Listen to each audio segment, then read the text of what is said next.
e como temos vindo a estudar a carta aos Colossenses, e estamos no capítulo 2, desde já um abraço muito grande para o nosso irmão Alberto, para o nosso irmão Benjamin, um forte abraço mesmo, para o Brasil, um abraço para o Cristóvão, para a esposa, um abraço para o Dário, e um abraço para eles todos, para aqueles jovens também que estão nos ouvir esta noite. Vamos então passar à leitura da palavra. Estamos a estudar então a carta aos Colossenses, capítulo 2. Irmãos, vamos ficar de pé para lermos então a palavra do nosso Deus.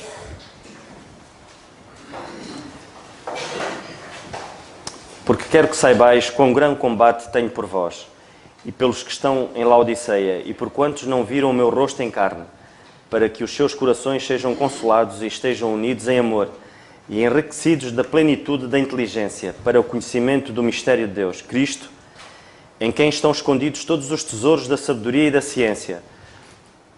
E digo isto para que ninguém vos engane com palavras persuasivas, porque ainda que esteja ausente quanto ao corpo, contudo, em espírito estou convosco, regozijando-me e vendo a vossa ordem e firmeza da vossa fé em Cristo. Como, pois, recebestes o Senhor Jesus Cristo, assim também andai nele, arraigados e sobreedificados nele, e confirmados na fé, assim como fostes ensinados, abundando em ação de graças, tendo cuidado, para que ninguém vos faça presa sua por meio de filosofias e vãs subtilezas, segundo a tradição dos homens, segundo os rudimentos do mundo, e não segundo Cristo, porque nele habita corporalmente toda a plenitude da divindade, e estáis perfeitos nele, que é a cabeça de todo o principado e potestade, no qual também estáis circuncidados, com a circuncisão não feita por mão, no despojo do corpo da carne, a circuncisão de Cristo, sepultados com ele no batismo. Nele também ressuscitaste pela fé no poder de Deus, que o ressuscitou dos mortos. E quando vos estáveis mortos nos pecados e na circuncisão da vossa carne, vos vivificou, juntamente com ele, perdoando-vos todas as ofensas, havendo riscado a cédula que era contra nós, nas suas ordenanças, a qual de alguma maneira nos era contrária, e atirou no meio de nós, cravando-a na cruz. E, despojando os principados e potestades, os expôs publicamente, e deles triunfou em si mesmo. Portanto, ninguém vos julgue pelo comer, ou pelo beber, ou por causa dos dias de festas, ou da lua nova, ou dos sábados, que são sombra das coisas futuras, mas o corpo é de Cristo. Ninguém vos domina seu belo prazer, com pretexto de humildade e culto dos anjos, mantendo-se em coisas que não viu, estando de balde inchado na sua carnal compreensão, e não ligado à cabeça, da qual todo o corpo, provido e organizado pelas juntas e ligaduras, vai crescendo em aumento de Deus. Se, pois, estáis mortos com Cristo, quanto aos rudimentos do mundo, porque vos carregam ainda de ordenanças como se vivesseis no mundo, tais como: não toques, não proves, não manuseis, as quais coisas todas perecem pelo uso, segundo os preceitos e doutrinas dos homens, as quais têm, na verdade, alguma aparência de sabedoria, em devoção voluntária, humilde e em disciplina do corpo, mas não são de valor algum, senão para a satisfação da carne. Podemos nos sentar, irmãos. Vamos então, foi a leitura da palavra de Deus, vamos então passar ao estudo e vamos passar ao nosso irmão Alberto, e depois, se algum irmão quiser dar algum pensamento a seguir ao nosso irmão Alberto, esteja à vontade.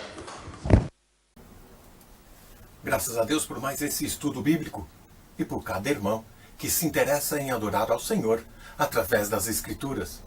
Colossenses capítulo 2, no verso 2, lemos assim: para que os seus corações sejam consolados e estejam unidos em amor, enriquecidos da plenitude da inteligência, para conhecimento do mistério de Deus e Pai e de Cristo.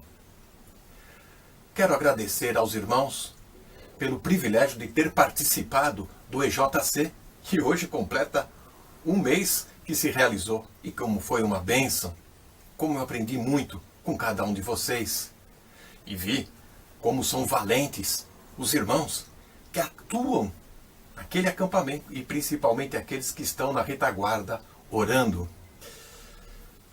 Paulo se preocupa aqui, em Colossenses, com a condição de fé da igreja em Colossos. E escreve uma carta deste grupo de irmãos que aprendeu e recebeu todas as informações por Epáfras. E Paulo nunca esteve nessa cidade e também não conheceu pessoalmente cada um deles, mas expressa sua preocupação, o seu interesse por cada um deles. E isto mexe no coração das pessoas. Saber que tem alguém preocupado e interessado pelas suas condições. Sinceramente, era o que Paulo estava transmitindo. Um coração é um órgão vital do corpo físico, é a nossa energia, é a fonte da nossa vida. E nesse texto aqui, lemos que sejam os seus corações confortados ou consolados. A palavra aqui, corações, está mostrando de forma metafórica toda a fonte de vida espiritual e fé que demonstra o ensino. O coração é a fonte de emoção, de entendimento, de vontade e de convicção. Os nossos sentimentos de alegria, de dor, de tranquilidade, os nossos sentimentos de conhecimento, percepção, imaginação, de razão. Fonte é o coração. Coração aqui da forma mais espiritual, abrangente possível. E também fala sobre a convicção, o conhecimento e a consciência. Seus corações sejam consolados ou confortados, conforme algumas traduções. Mas a melhor palavra aqui, que se traduz em outros textos também, é a palavra encorajamento, incentivo ou entusiasmo. E é isso que Paulo quer transmitir a esta igreja. Esses crentes em Colossos precisavam de uma forma mais convicta, de uma confirmação sobre os seus ensinos que eles receberam de Epáfras. E agora estão recebendo a confirmação, através de carta, pelo apóstolo Paulo. Estas convicções que eles recebem traz fortalecimento para enfrentar as heresias, as contradições, os ensinos de falsos mestres do gnosticismo. É assim que podemos enfrentar os adversários da nossa fé, as várias religiões, as várias denominações e os vários ensinos e interpretações das Escrituras, conhecendo cada vez mais a palavra de Deus. E aqui Paulo destaca, exatamente no capítulo 1 e no capítulo 2, a pessoa de Deus e a pessoa do Filho, Jesus Cristo. E conhecendo a pessoa de Jesus Cristo, este Jesus encarnado, é que traria a eles esta convicção. E a partir do momento que a gente consegue distinguir o Jesus das profecias que nasceu e viveu aqui em Israel, do Jesus glorificado após a ressurreição, vamos entender este mistério de Deus e assim ter a nossa fé muito mais convicta e firme. Combater por eles, isso traria para aquela igreja um consolo, um conforto muito grande.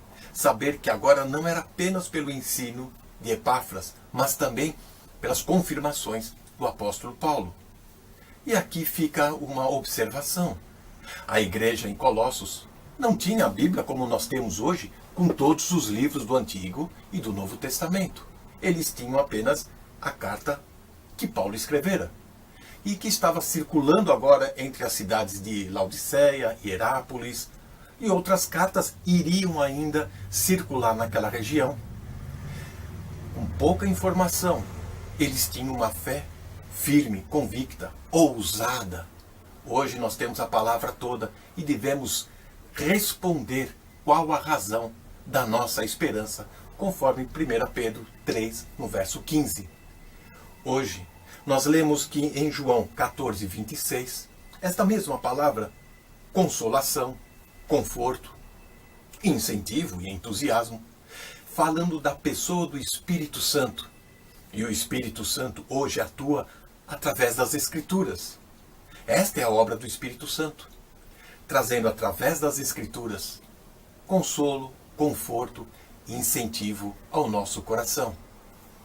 Que o Senhor nos abençoe. Amém. Em Colossenses, no capítulo 2 e no versículo 2, passagem que já foi lida há pouco, quer na leitura geral, quer agora pelo irmão Alberto, e que nós vamos ler outra vez, que lemos assim: para que os seus corações sejam consolados, estejam unidos em amor, enriquecidos da plenitude da inteligência, para o conhecimento do mistério de Deus Cristo. Eu queria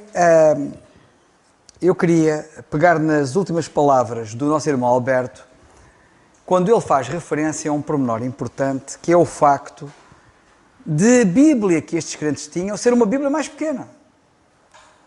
E de facto estes crentes, querem Herápolis, querem Laodiceia, querem Colossos, eles tinham esta epístola aos Colossenses, que estava a circular e que eles liam, e é impressionante que o objetivo do que estava escrito, como lemos aqui, era, entre outras coisas, para além de eles serem consolados, e aqui nós vemos a importância que a palavra de Deus tem para nos consolar. Não procuremos encontrar consolação noutras coisas, senão na palavra de Deus. A palavra de Deus é a única coisa que nos pode consolar. E não há nada que nos pode consolar melhor do que na hora da morte. E na morte é que a gente viu o que é que consola. Se é a palavra ou se é outra coisa qualquer. Mais nada pode consolar, a não ser a palavra de Deus. E não é só na hora da morte. Mas a consolação, o estarmos unidos em amor, deve ser pela palavra, não é porque os nossos olhos são todos cor-de-rosa, é uma forma de falar, ou por outra razão qualquer. O que nos deve unir em amor é a palavra, como nós vemos aqui nesta passagem. E outra coisa muito importante é termos um conhecimento pleno, profundo, que é uma das coisas que está mais arredia em muitos círculos e em muitas igrejas, é um conhecimento profundo. Como ele diz aqui, para que eles fossem enriquecidos, notem bem, é muito importante ter esta riqueza. É uma riqueza que falta a muita gente, é uma riqueza que falta a muitos crentes, é uma riqueza que falta a muitas igrejas, que é a riqueza de entendimento pleno. Não é compreender assim mais ou menos, ter assim uma vaga ideia das coisas. Não. Ele diz aqui, a nossa versão diz, enriquecidos da plenitude da inteligência. Significa enriquecidos da plenitude do entendimento, da compreensão. Termos uma compreensão plena, não uma compreensão vaga, mas uma compreensão plena para conhecimento do mistério de Deus Cristo. E eu queria chamar a vossa atenção para isto, porque isto é muito importante. Há um provérbio que diz que a pena... Sabem que antigamente usava-se a pena, não é? Hoje em dia usa-se o teclado do computador, mais até do que a esferográfica ou do caneta. Mas antigamente usava-se uma coisa chamada a pena, e a pena era mesmo uma pena, literalmente uma pena, de uma ave que tinha um aparo na ponta e se molhava na tinta e se escrevia. E então, eu tenho que explicar isto porque os mais novos das gerações atuais nem sabem o que é a pena. Esta é a linguagem da pena. E então dizia esse velho ditado antigo que a pena é mais poderosa, na altura dizia-se que a pena era mais poderosa do que a espada. E vocês reparem que a espada é poderosa, mas a pena, o escrito, é mais poderoso do que a espada. Pois os livros têm influenciado as mentes de milhares, de milhões de pessoas, quer para o bem, quer para o mal. Portanto, a pena é de facto muito poderosa. E não é por acaso que a palavra de Deus é comparada a uma espada. Aliás, é mais penetrante do que espada alguma de dois gumes. Porque é pena. Porque é resultado da pena. E isto parece-me importante referir para já, para vocês poderem ver o poder que tem o livro. E o poder que tem particularmente o livro de Deus, a palavra de Deus.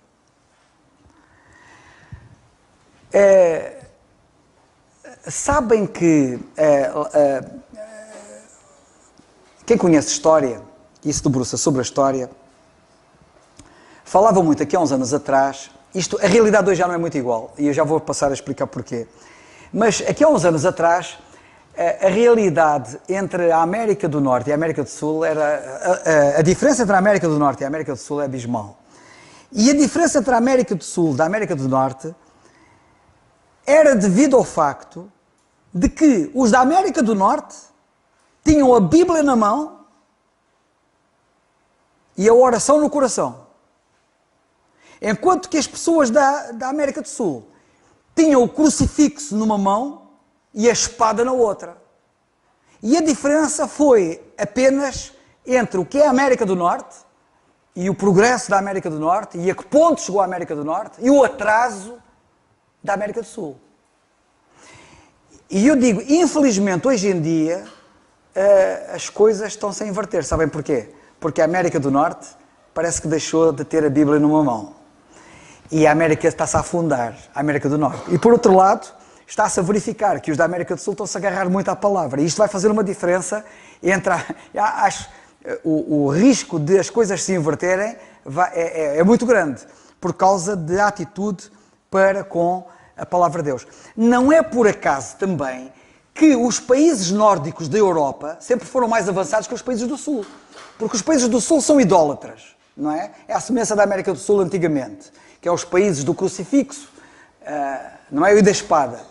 Os países da América do Norte eram os países da palavra de Deus e da Bíblia, e portanto isso faz uma diferença enorme. Isto não é por acaso, aliás, a sociologia pode abordar e estudar isto, porque isto é uma realidade, isto são factos. São factos.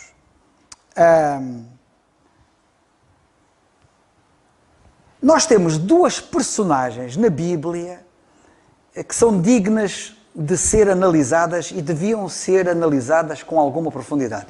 Nós no EJC, este ano, analisamos uma delas, que foi Daniel. E eu gostava de chamar a vossa atenção, porque no Velho Testamento nós vemos Daniel com os seus livros, e entenda-se os livros da Palavra de Deus. No Velho Testamento nós vemos Daniel com os seus livros no palácio. E no Novo Testamento nós vemos Paulo com os seus livros na prisão. E o que eu quero chamar a vossa atenção, o que é importante é nós termos os livros da Palavra de Deus. Qual é a minha atitude para com os livros da Palavra de Deus? Isso faz uma diferença tremenda. E para mim é significativo, não apenas Paulo, que diz a Timóteo, traz-me os livros, especialmente os pergaminhos, ele era o homem dos livros e estava na prisão, mas para mim, Daniel, ter os livros, ser o homem dos livros no palácio, é obra. Porque é mais difícil nós sermos íntegros nas facilidades do que nas dificuldades. As dificuldades por si aproximam-nos de Deus. As facilidades por si afastam-nos de Deus. E quando eu vejo um Daniel cheio de facilidades no palácio, agarrado aos livros, para mim Daniel é qualquer coisa de fantástico. E a minha pergunta é, qual é a tua atitude para com a Bíblia? Tu não és Paulo nem Daniel, nem estás no Novo nem no Velho Testamento. Tu és tu. Qual é a tua atitude para com a Palavra de Deus? Qual é a tua atitude hoje, em pleno século XXI, para com a Palavra de Deus? Qual é a tua atitude para ti, tu que estás numa situação bem mais confortável do que as pessoas, do que os jovens que estão no Lubango, lá em Angola, e se eles estiverem a ouvir, um abraço para eles. Vocês aqui têm muito mais facilidades do que eles lá, em muitos aspectos. Qual é a vossa atitude para com a Bíblia? Eu vejo-os a eles agarrados à Bíblia, mas será que eu vos vejo a vocês agarrados à Bíblia? A coisa mais admirável é que a Palavra de Deus não é só útil para quem tem dificuldades, mas é útil para quem tem facilidades. A Palavra de Deus é absolutamente indispensável. Nós não a podemos dispensar. Podemos estar cheios de ouro, ou estarmos na penúria, precisamos da Palavra de Deus. Porque o ouro não faz diferença nenhuma, nem a miséria nos deprime, se tivermos a Palavra de Deus. Mas tendo a Palavra de Deus, temos tudo. E eu queria chamar a vossa atenção para isto. No Velho Testamento temos Daniel com os seus livros no palácio, e aqui no Novo Testamento nós temos Paulo com os seus livros na prisão. E na segunda carta a Timóteo, no capítulo 4, em versículo 13, que é um pouco mais à frente, eu já fiz referência a isso, mas nunca é demais. Paulo está preso, ele escreve a carta aos Colossenses, está preso. Quando ele escreve a carta a Timóteo, está preso, portanto são cartas prisionais. Carta aos Efésios é da prisão, carta aos Filipenses é da prisão, carta aos Colossenses é da prisão, segunda carta a Timóteo é da prisão. E no capítulo 4, versículo 3, ele diz: quando vieres, Timóteo, traz a capa que deixei em Troas, ou Troade, em casa de Carpo, e os livros. principalmente os pergaminhos. Muito bem.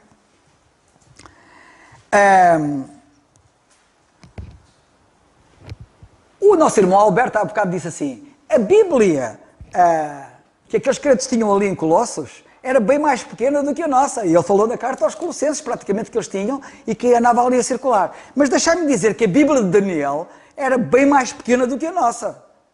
A Bíblia de Daniel era uma Bíblia bem mais pequena que a nossa. Porque a Bíblia de Daniel só tinha parte do Velho Testamento. Nem o Velho Testamento todo ele tinha. Ele só tinha parte do Velho Testamento.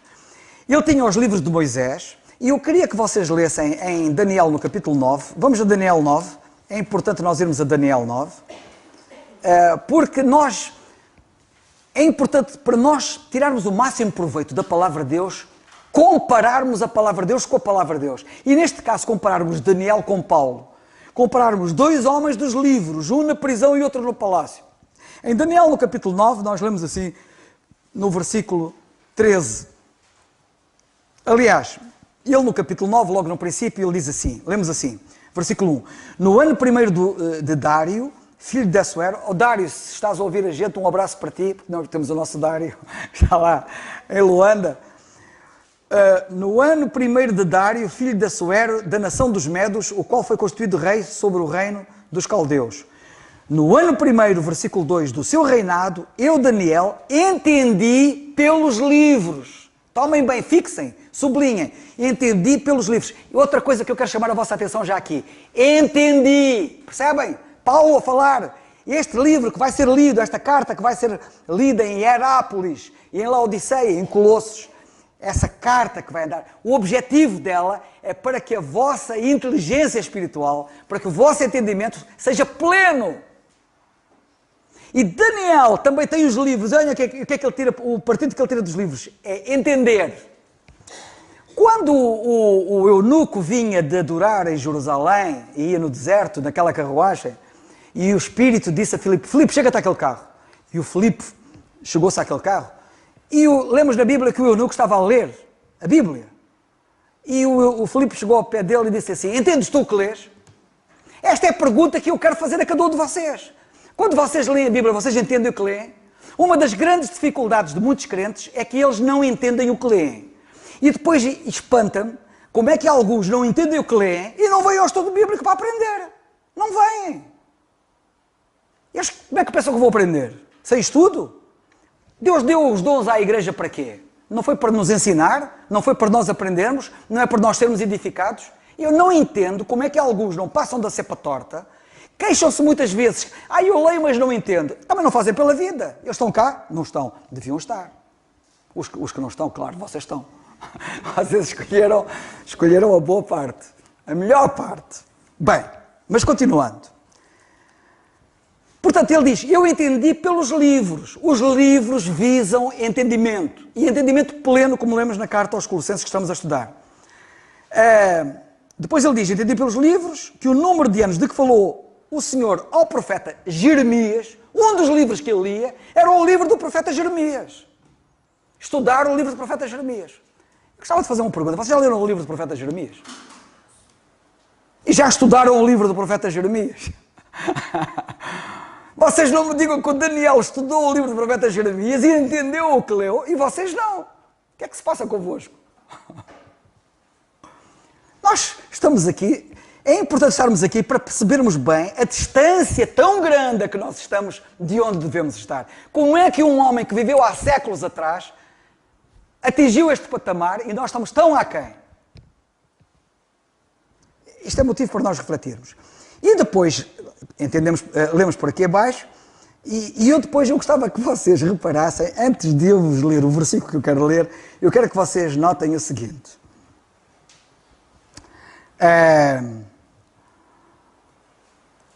O versículo 22 diz assim, que ele foi instruído, que é algo que nós precisamos, é sermos instruídos, aprendermos. Depois o versículo 22 diz assim, para te fazer entender, instruído para entenderes, percebes, Daniel? Tu precisas de entender o que lês. Reparem bem a palavra entendimento, nesta passagem. Depois mais abaixo, nós lemos assim, Versículo 23. No princípio das tuas súplicas saiu a ordem e eu vim para te declarar, porque és muito amado. Toma, pois, bem sentido na palavra e entende. Toma bem sentido na palavra e entende. Quando nós estudamos a Bíblia, quando nós lemos a Bíblia, nós temos que tomar sentido na palavra, se nós quisermos entender. Mas eu quero chamar a vossa atenção para Daniel, as várias vezes que nós lemos aqui de entendimento. Nós temos aqui no versículo 22, para fazer-te entender. No versículo 23, toma bem sentido, toma pois bem sentido na palavra e entende. E depois mais abaixo, nós lemos, versículo 25, sabe e entende. É fantástico. Sabem de uma coisa? Há muita gente que sabe a Bíblia, mas não entende a Bíblia. Uma coisa é saber a Bíblia, outra coisa é entender a Bíblia. Eu conheço muita gente que sabe muito da Bíblia. Eles citam versículos, até são capazes de citar capítulos inteiros. Não percebem nada do que estão ali a citar. O entendimento deles é nulo.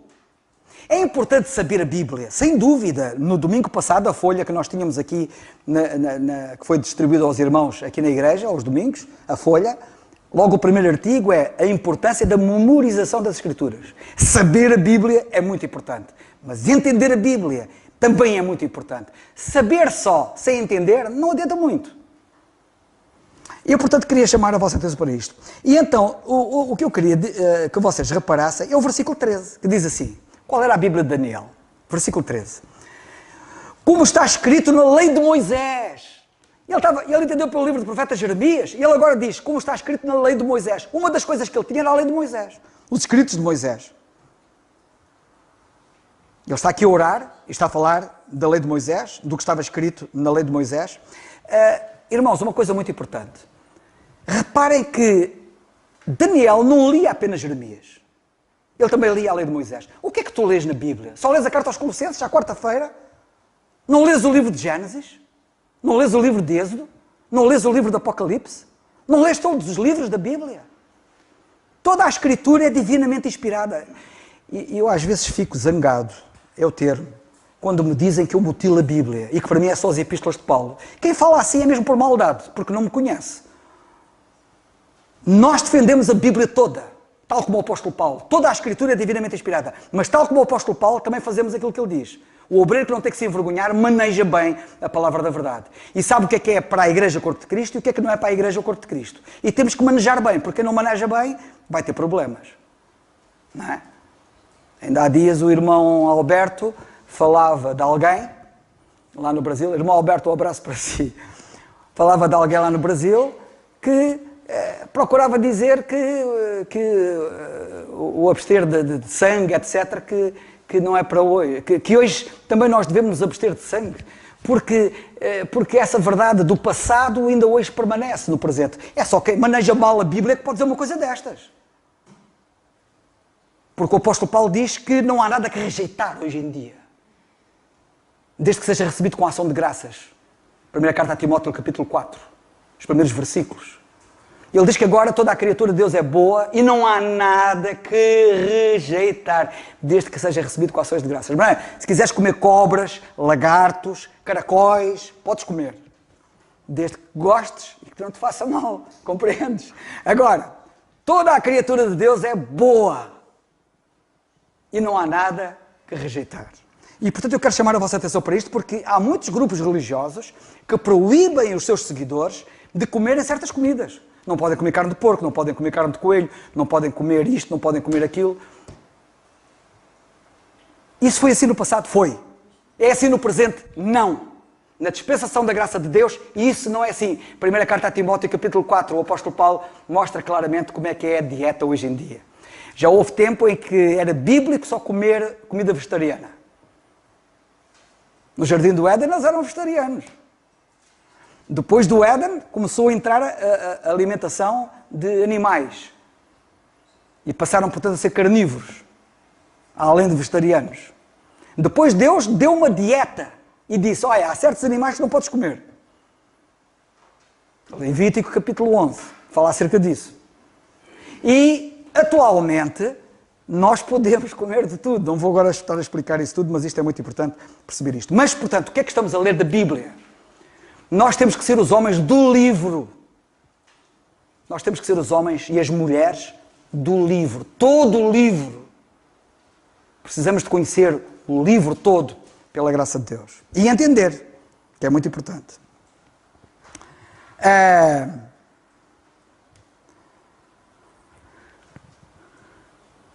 É impressionante o que nós temos aqui com Daniel relativamente ao livro de Jeremias e ao estudo que ele fez do livro de Jeremias. Sabem de uma coisa? Daniel era o homem da palavra, era o homem dos livros.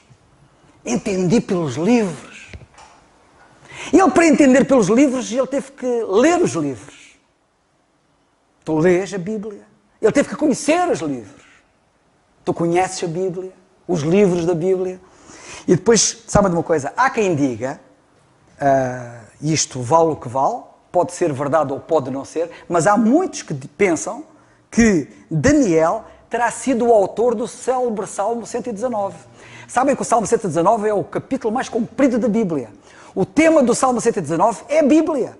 O tema do Salmo 119 é a palavra de Deus, que tem ali vários termos sinónimos. É chamado as leis, os testemunhos, os juízos, etc. A palavra, o mandamento, são tudo termos sinónimos. Salmo 119 é o Salmo da palavra. E dizem muitos que pensam que Daniel terá sido o autor do Salmo 119. Eu não sei se ele foi o autor do Salmo 119 ou se não foi o autor do Salmo 119. Mas há uma coisa que eu vos posso dizer. Se ele foi o autor do Salmo 119, ele foi o autor do Salmo 119. Se ele não foi o autor do Salmo 119, ele podia ter sido muito bem o autor do Salmo 119. Porque ele era o homem dos livros. Ele era o homem da palavra. E eu gosto disto. Já repararam que ele queria, que ele acreditava? Isto é muito importante. Estamos aqui a estudar a Bíblia. Ele acreditava que os livros da Bíblia eram inspirados. Tu acreditas que este livro é um livro inspirado? Que é inspirado por Deus, que é divino, não é humano? Há muitos com quem vocês falam, quando falam da Bíblia, esse é um livro como os outros. Calma aí, um livro como o quê? Este livro é um livro divino, é um livro inspirado. E Daniel acreditava que este livro era um livro inspirado. Notem o que está escrito no versículo 2. No ano primeiro do seu reinado, eu, Daniel, entendi pelos livros que o número de anos de que falou o Senhor. Quem é que falou? O Senhor. Então o Senhor fala neste livro. Fala neste livro. Este livro é a palavra de Deus, não é a palavra de homem. É o Senhor que fala neste livro. Nós temos que ter a noção e a consciência de que Deus fala neste livro. É por isso que eu não percebo porque é que muitos de vocês têm um problema com este livro. Porquê é que vocês não leem este livro todos os dias? Porquê é que não começam o dia a ler este livro? Porquê é que vocês, quando começam o dia, não começam com este livro? Não é Deus que fala aqui? Vocês não querem ouvir Deus falar? Não querem ouvir a voz dele? Qual é a vossa relação com este livro? Daniel tinha bem esta consciência. Eu, Daniel, entendi pelos livros que o número de anos de que falou o Senhor ao profeta Jeremias. O que Jeremias estava a escrever é o que o Senhor estava a falar. Ele estava a escrever inspirado por Deus. E é muito importante termos esta noção. Eu já citei a 2 Timóteo 3,16, que toda a Escritura é divinamente inspirada, toda, portanto Jeremias também era, a carta aos Colossenses também é, todos os livros da Bíblia são, e também é curioso nós vermos que a palavra do Senhor veio por, reparem bem, estamos a falar da palavra do Senhor, o Senhor falou, e a palavra do Senhor veio por instrumentalidade humana, veio por Jeremias, veio por Paulo, veio por Moisés. Estão a ver? Deus usa instrumentos humanos, eles eram meros instrumentos. Eles nem sabiam o que é que estavam a escrever muitas vezes. Nós podemos e devemos saber, entender. Eles muitas vezes não sabiam, nem entendiam. Mas nós temos a obrigação de estudar e temos a possibilidade e o dever de entender. E entender, como lemos aqui, na plenitude. Ora bem, por isso é que o apóstolo Pedro, quando escreve na segunda carta de Pedro, capítulo 1, versículo 21, diz que homens santos de Deus falaram inspirados pelo Espírito de Deus. Homens santos de Deus, entre os quais nós temos aqui Jeremias e o apóstolo Paulo neste caso. Apresentando as coisas desta questão da inspiração da Bíblia, esta questão da inspiração da Bíblia é muito importante, porque Paulo de facto escreveu a carta aos Colossenses, mas é importante ter a noção que é o Senhor que está a falar. É o Senhor que está a falar, não é Paulo.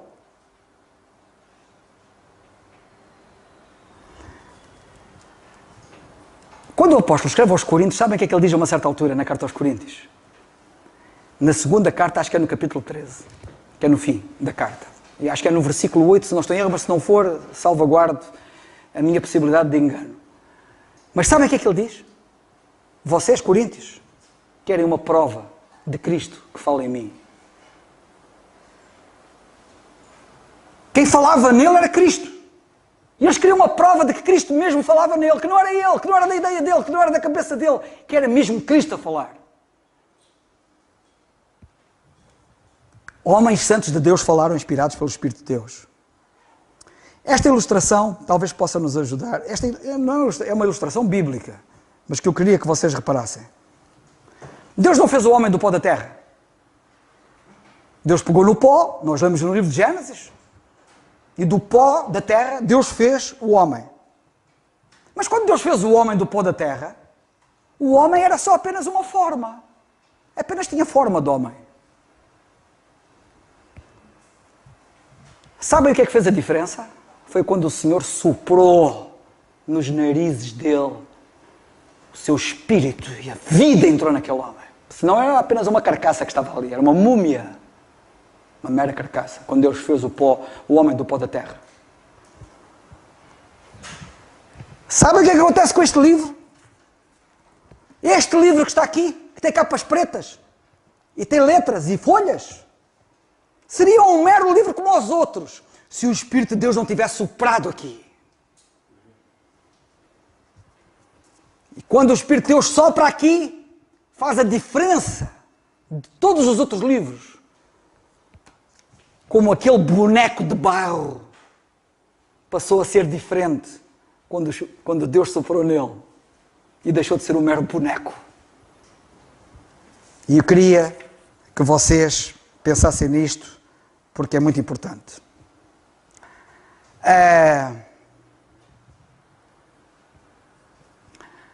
Daniel entendeu pelos livros.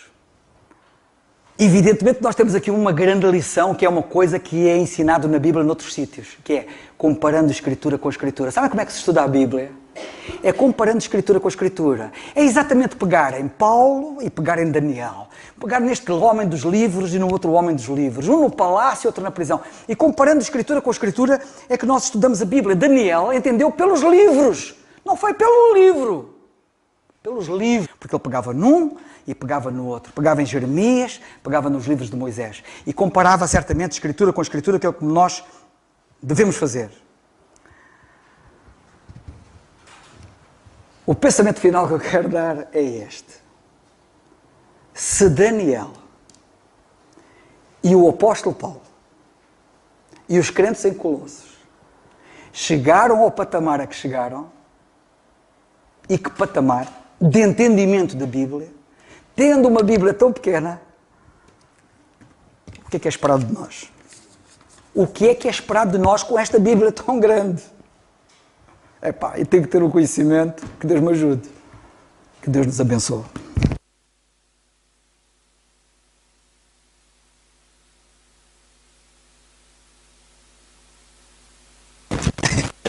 Opa, eu acho que muita coisa foi dita.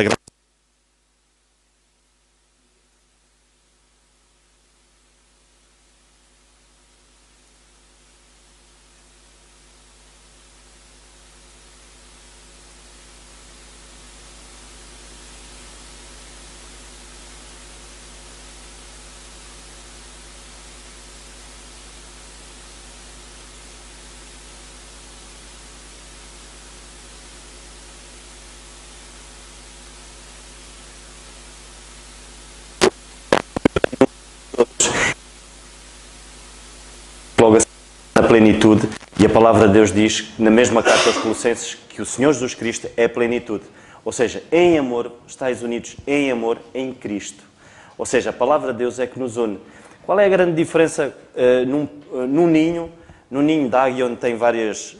Geralmente são duas águias pequeninas. Há de haver ali uma altura que há divisão entre elas as duas.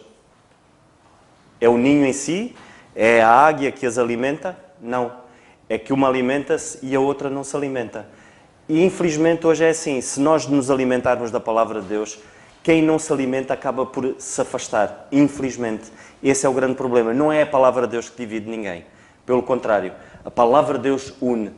E nós lemos na carta aos Filipenses, quando o apóstolo Paulo refere-se àqueles irmãos, estejais unidos no mesmo sentimento, na mesma regra.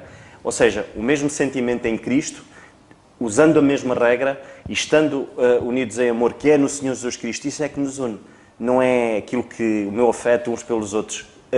Se nós pensamos que a nossa união está baseada nisso, enganemos-nos, porque não é isso. E lá, mais uma vez, vemos Daniel, e o nosso irmão Carlos falou, que aquilo que lhe mantinha firme e unido era, de facto, a palavra de Deus. Que o Senhor nos ajude. Vamos ficar de pé e vamos terminar com a oração.